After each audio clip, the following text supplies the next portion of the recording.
Okay, imagine this. Naglalakad ka sa gitna ng Divisoria, then nakita mo siya. Anong music yung tutugtog sa utak mo?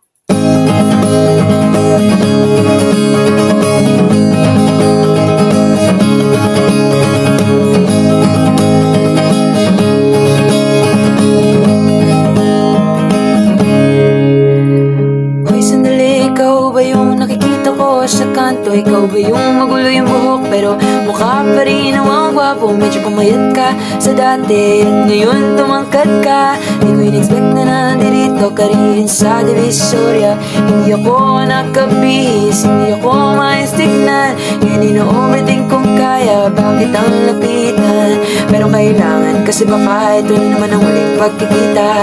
Wala nang huling iniwan kita dito sa Maynila.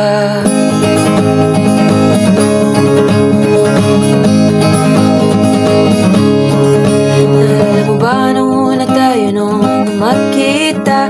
Inalok mo ko noon ang palamig dito sa eskinita. Ayaw ko na nga na kuhin sana yung simple kong lima para kung bukas sa librong yung makikita. Pero ginagawang nararamdaman kasi nga meron kang babae na nag-aantay sa'yo sa pila.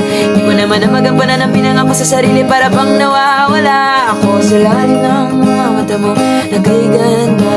Kahit umubog pa ako sa lalim ng aking isip, di pa rin mababago ang kasalukuyan. Nandun ka na kahit gusto ko lang sabihin sa'yo.